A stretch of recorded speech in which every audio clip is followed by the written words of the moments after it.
Welcome to part 3. I have the bike on the battery tender over there because we just had days and days and days and days of nasty weather. But the radiator came in and we're gonna open this up.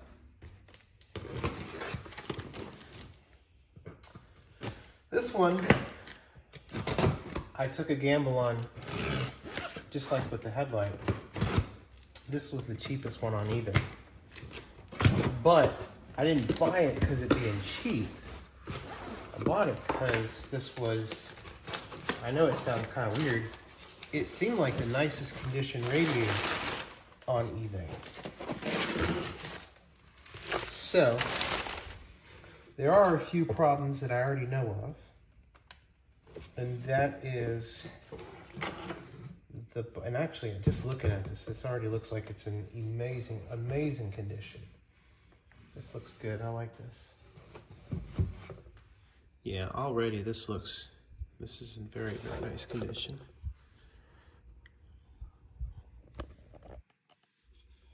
So the only thing I gotta do is change out the sensor. Now I know the front is gonna have fin damage. Yeah, right there. I knew that. So that right there too. Hope that's gonna be okay. I hope that's not busted. I knew that when I bought it. So what I was hoping to do is take a little screwdriver and just straighten the fins up and possibly pressure test this thing somehow just to make sure it's not gonna be an issue.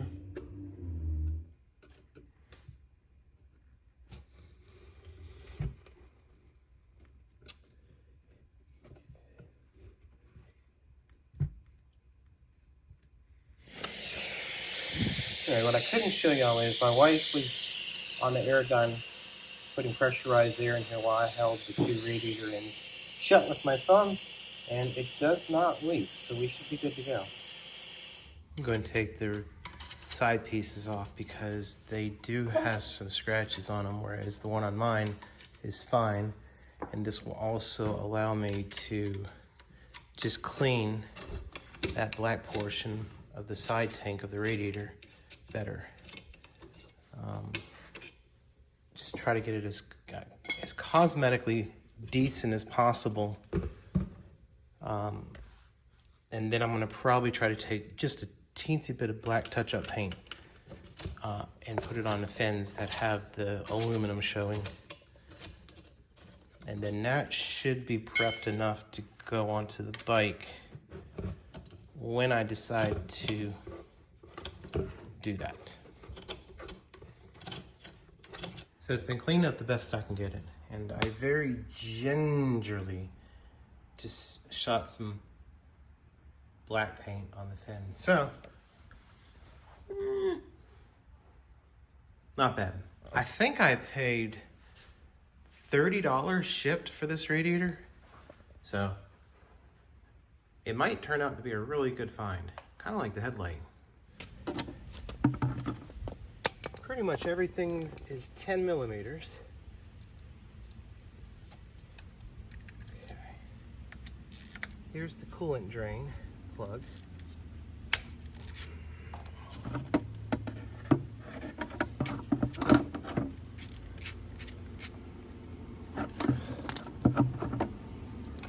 Oh my gosh.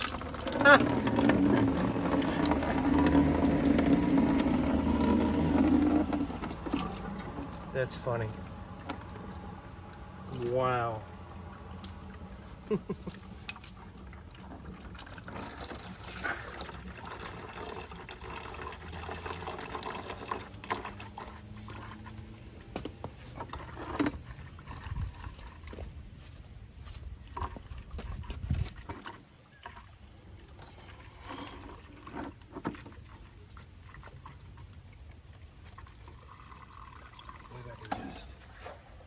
There we go.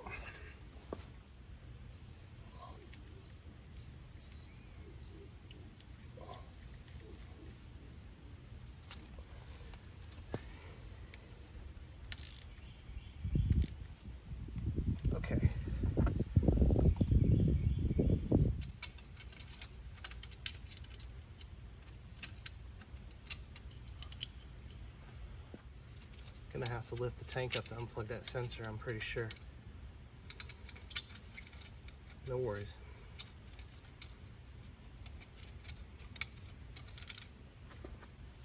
I'm going to remove the horn just to give me more room up here.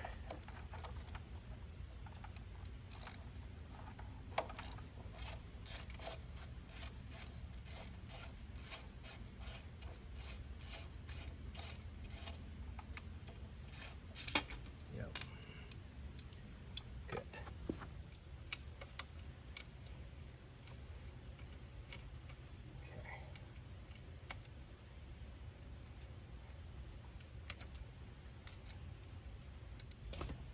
Oh, I get to use one of my tools. Yay.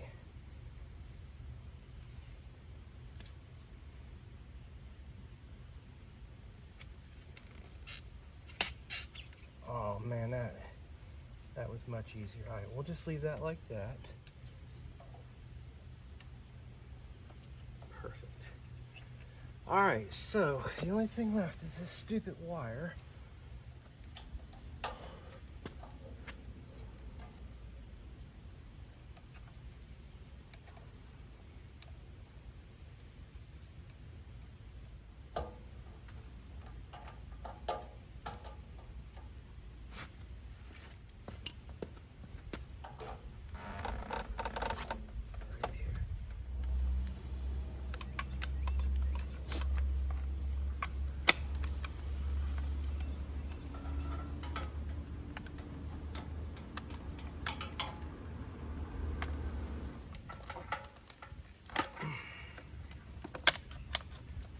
Good.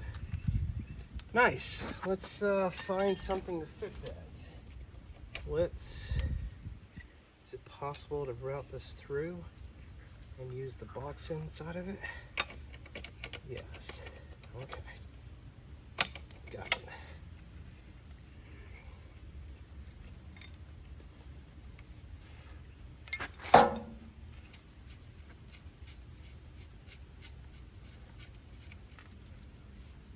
Got a little O-ring on it. We'll transfer that to the new one. Okay, so the only thing we haven't unplugged is the coolant fans. I don't think I'm going to be able to get to them until I can get this forward. So let's try to start removing the radiator and see what happens.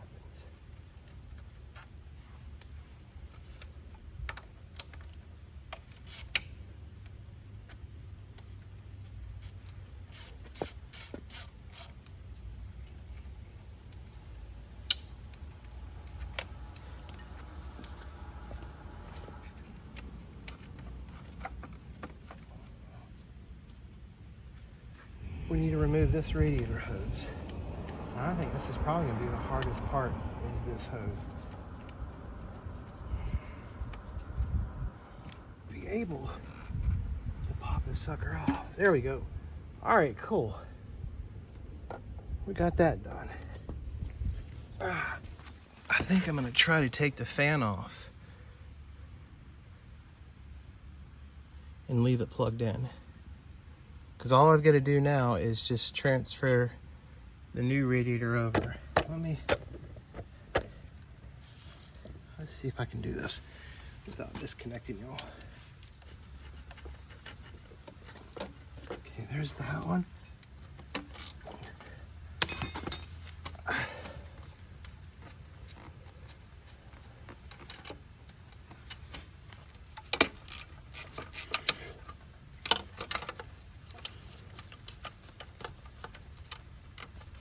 There's the fan undone. And then last is just this hose. All right, done. Okay, we're gonna go back at this some more. Being extra careful, if at all possible.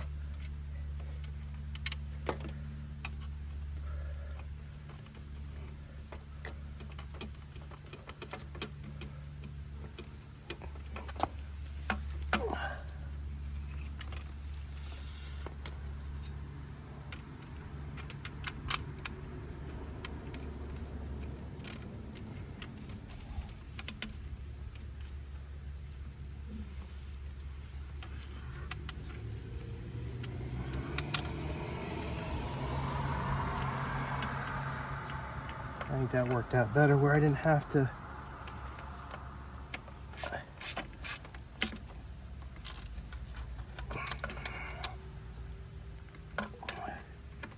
plus the getting all up in there to get that fan wire hardness out. Maybe this will work.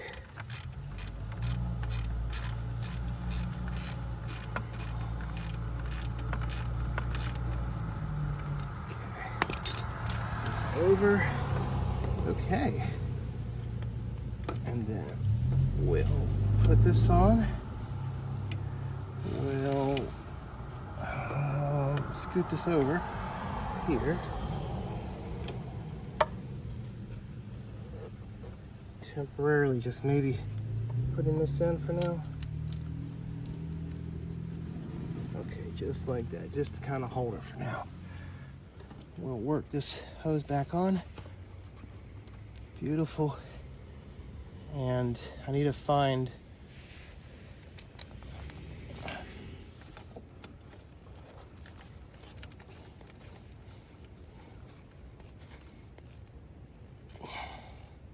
good. Okay. Let's look everything over. See, the only thing that I'm missing on this side is connecting my reservoir to back up, which was starting to flow, so I got to be careful with that.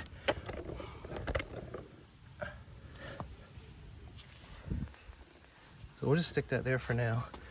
And I think for the most part, I'm gonna have to change those out right there. Gotta get those off the other radiator. Good. All right, so that's what it's supposed to be. This one is being a little tight, and I don't know why. Everything else should be in.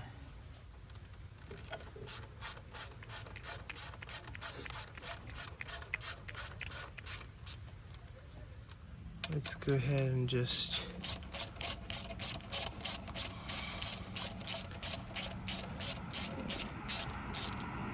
got that in. And then I can tighten this one up.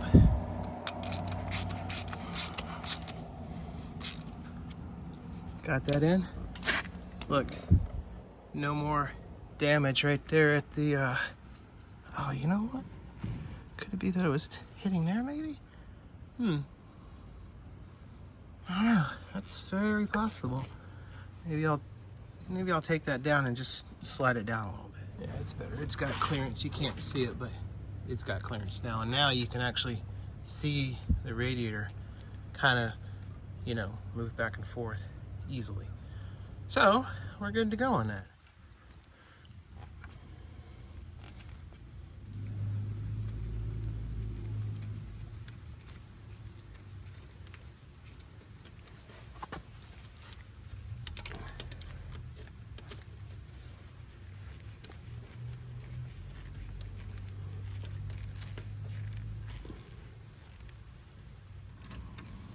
There we go.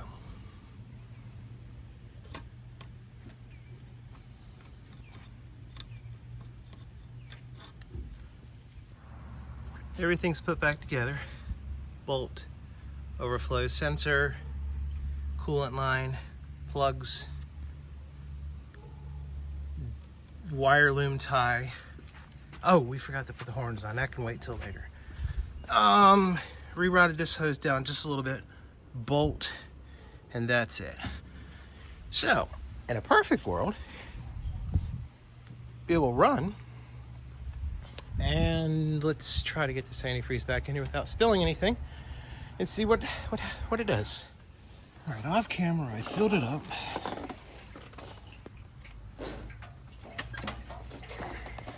I'll try to get it out of gear.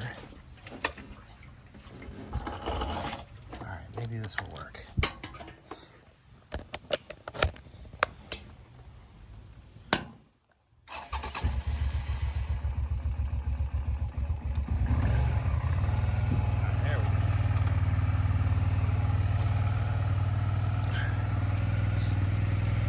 There we go.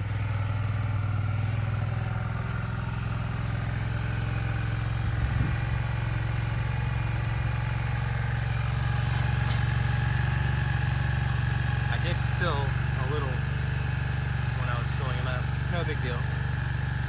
The coolant fan works. Fantastic. That's what I was looking for. No leaks. Fan works. That's perfect. Cool. Let's just say I took her for a good ride, a great ride. And there is nothing leaking. Everything looks like it's in place. Everything looks great. I don't see anything. It turned out to be a good radiator. Yay. Kind of like the headlight. That's fantastic. Happy about that. Cool. Very nice. A major achievement was completed last night on the SV650. And if some of y'all didn't notice, this thing had a fairly significant timing chain rattle that was coming from the front of the front cylinder when it warmed up and at idle. Now, right here is the timing chain tensioner on the SV650. And as you can see, there is very, very limited room to work on it. This is your this is your upper coolant hose right here. And believe it or not, look at that. Would y'all freaking look at that? Ain't that some crap? I'm about to take out the digital readout system. And lo and behold, somebody did put a coolant temperature sensor on this at one time to work with the digital gauges. Ain't that something? Anyways, without this, this would be a little bit easier to get to. So, the correct way to do it is you raise the tank up, or you take the seat off and everything, unbolt the tank from here, raise the tank up, and then you can get some tools in here. It's an Allen head screws that mount it to the block, and then you can take the tensioner out, and then basically what happens is the tensioner gums up and gets gunked up from oil and stuff over time, and also the tensioner itself, or the timing chain guides, get just stuck in a one position. If you free them up, all the noise goes away. So is there a way to service the tensioner or to kind of wiggle things around without either taking the valve cover off or without taking the tensioner out, which you're looking at 4 hours, you know. I haven't seen anything on the internet where anybody's been able to service the tensioner in the bike because there's just so much crap in there. Let's just say I did, but it was sort of by accident. It kind of worked. It worked. Let me show you. This is my screwdriver repair kit that I use for iPhones and small devices and stuff. And inside the screwdriver kit is little bitty screwdriver bits, specifically like this flathead here, which if you take this 10mm cap off the tensioner, you can get this tiny little screwdriver bit in there.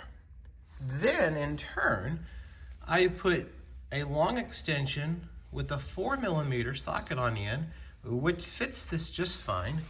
And with the tank raised, I barely had enough room to get down there. Now the first time I did it, I turned the tensioner on the wrong way. This is the accident part. This was the screw up part on how it fixed itself. And then when I started it, you could tell that the tensioner was too tight.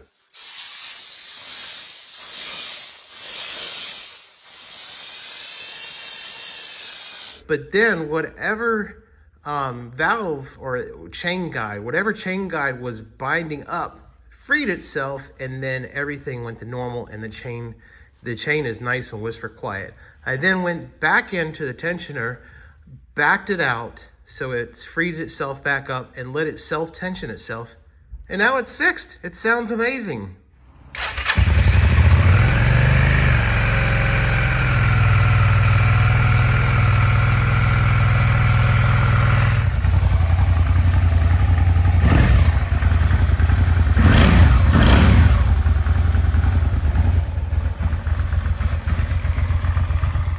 Does anybody notice this in the background? Do you have any idea what that is? Let me show you. Probably the smallest package. Hopefully it's the right thing. Oh, good, it is. This is supposed to be this. And this goes on the front fender to hold the speedometer wire sensor. Speedometer sensor wire. Let me show you. I wasn't gonna mess with this at first, but then I was like, you know what? If I'm going to be doing all this stuff, and I found this online for like $4, $3 shipped. So I figure, you know what? Why not? It will be fine. There we go. Cool. And I got new tooling. Hot diggity dog. An impact driver for getting like Phillips head screws out of the side of a engine and stuff like that, where you hammer it and it spins it off. Picked up one of those as well. Look what came in the mail. Hot diggity dog. Don't send something when there is a strike going on. Or don't buy a sight on them. Didn't think this was going to get there, but it looks like, goodness gracious, this thing is going to tape everywhere. All right, here we go. Are we ready for the reveal?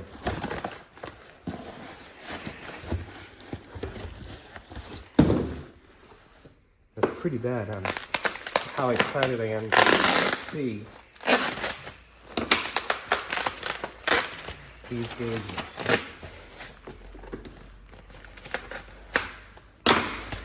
Okay. Here we go. Dang. It didn't make it. It cracked. Here's a crack right there. Shoot. Oh, damn gummers. The glass cleaner, and she cleans up pretty nice. That's not terribly noticeable. I mean, considering how hard it is to find a decent condition set of gauges. We're just gonna go with it. Let's get the bike and start installing these.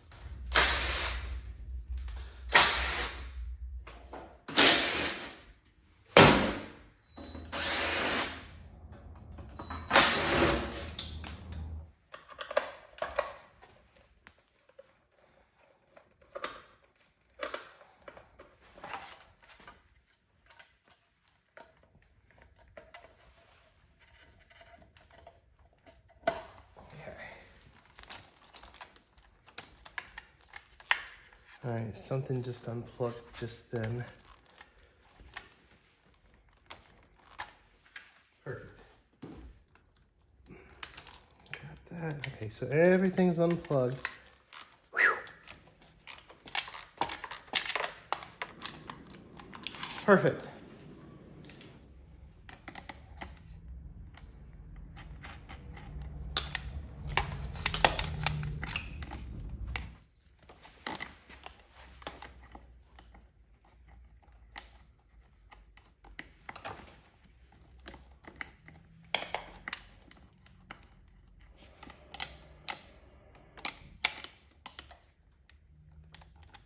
Got it.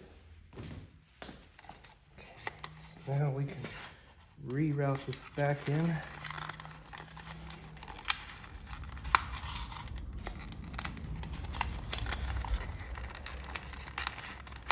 Perfect. Plug this back in.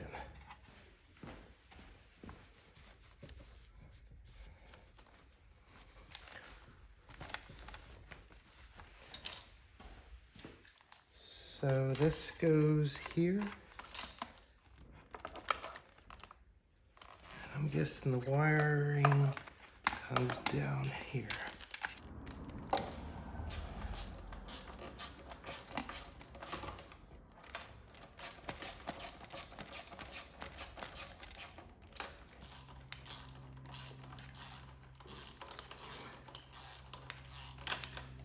Let's connect everything up here to headlight.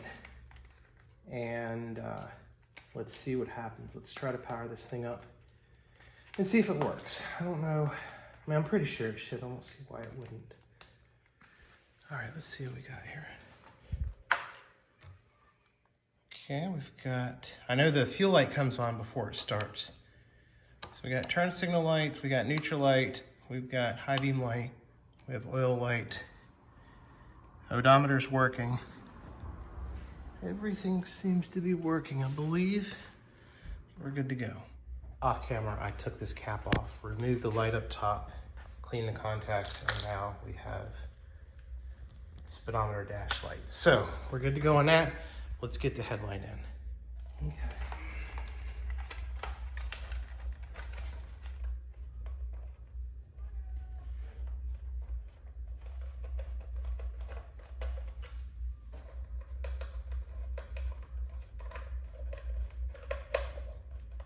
Now what do we do about the rest of the wires? I guess I need to go ride it real quick to make sure the speedometer works and the tachometer works. So stand by. Okay.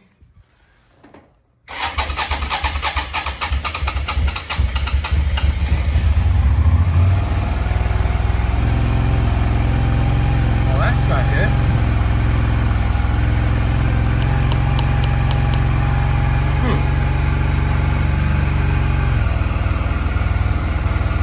Lovely.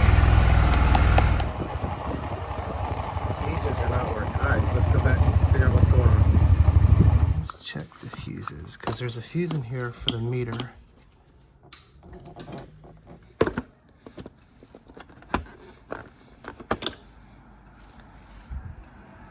Looks good.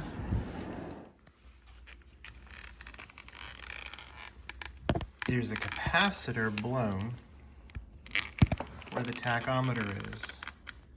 And then, I don't know if I can focus in, there's a resistor right there that's blown.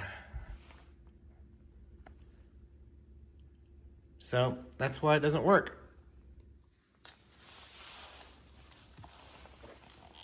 Back together. I have no idea what I'm gonna do.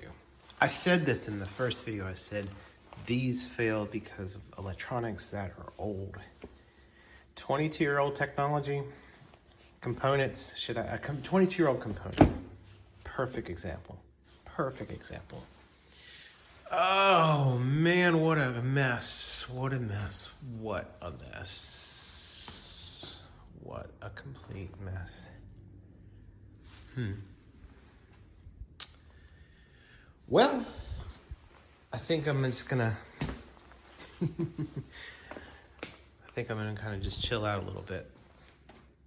About 3 hours later, and you would not even think anything was done. I wish I would have just woke myself up and said, hey, don't touch it. Don't touch it. Don't put the gauges on. I had a couple of things mess up off camera. Let's just say it's back together, and that is that. It took me 2 hours to find a lost bolt. While I was troubleshooting the gauges, I stuck the bolt right in the steering stem so I could have a better ground. So I didn't really record much because I was trying to troubleshoot stuff. But like I said in the first video about the buying gauges and stuff, taking a chance on that, 22-year-old technology, 22-year-old components. It just is what it is. I don't know what I'm gonna do right now. As I'm recording this video as we speak, a set of gauges just popped up on eBay that has a lot of cosmetic issues, but they guarantee the gauges to work. So I don't know what I'm gonna do. Now that I know that there's a temperature sensor that was added to the bike some time ago, I might actually just keep the digital gauges and just be done with it. So I'm gonna end the video here. Guys, thanks again for watching my videos and stuff. I know it's been a long time since we posted stuff, but I thought it was very interesting bringing y'all along on the SV650. I'm not done yet, but Christmas time, we've got Christmas in a few days. I wanted to at least get this video. If the gauges arrived, they did arrive. They just came broke. Click subscribe or like around here, and we will see you soon.